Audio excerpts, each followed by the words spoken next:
చర్చలో వరి వేస్తే ఉరి కాదు సిరి, 10 ఏళ్ల బీఆర్ఎస్ పాలనలో రైతులకు అన్యాయం, ఇందిరా సౌరగిరి జల వికాస పథకానికి శ్రీకారం, ఆదిలాబాద్లో నల్లమల డిక్లరేషన్ ప్రారంభం.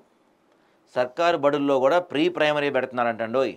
ప్రైవేటుకు ధీటుగా ఏర్పాటు, పేదలకు ఆర్థికంగా భరోసా, అధిక ఫీజుల భారం నుంచి ఉపశమనం, ఫ్రీ ట్రాన్స్పోర్ట్స్ అయితే అందుబాటులోకి. బాబ్బా, ఇవన్నీ జరిగితే గొప్ప విషయమే. నాకైతే నమ్మకం లేదు ఇవి జరిగే వరకు. చూద్దాం మరి ఎంతవరకు జరిగిద్దో. కదిలిన హైడ్రా స్వేచ్ఛ ఇంపాక్ట్ అంట, ఫైర్ సేఫ్టీ నిబంధనల్లో మార్పులు, పాత బస్తీలో పలు చట్టాల అమలుపై సర్కార్ ఫోకస్, ఫైర్ సేఫ్టీ లేని భవనాలపై త్వరలో హైడ్రా స్పెషల్ డ్రైవ్. ఏమీ ఉపయోగం ఉండదు తెలుసా, ఎటువంటి ఉపయోగం ఉండదు. ఎందుకంటే మీరు ఈ ఏరియా ఓల్డ్ సిటీ వెళ్తే 100కి 100% ఫైర్ సేఫ్టీ లేనివే ఉంటాయి.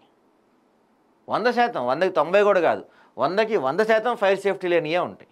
ఇక అప్పుడు మీరు యాక్షన్ తీసుకోవాలంటే మీ ప్రభుత్వం పడిపోద్ది, అక్కడ మీరేం చేయలేరు.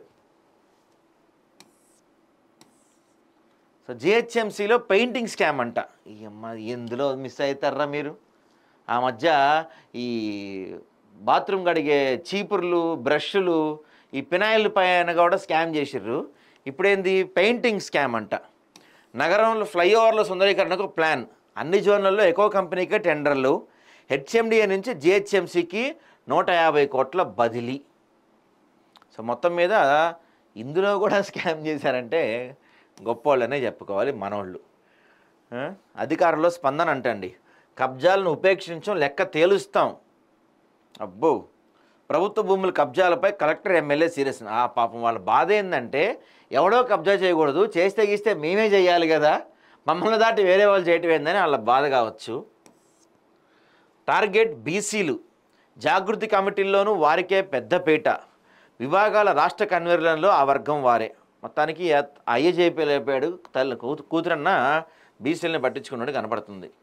డిక్లరేషన్ పేరిట డంబాచారం, రేవంత్ ఆవేశం తప్ప కంటెంట్ లేదంట. పుష్కరాలపై శ్రద్ధ ఏది, అందాల పోటీలు సరే, పుష్కరాల కథ ఏంటి? పాపం ఆ మిస్ వరల్డ్ వచ్చిన కంటెస్టెంట్లను కూడా ఆ పుష్కరాలకు తీసుకుపోవచ్చు కదండి, పుణ్యం వస్తుంది వాళ్ళకి.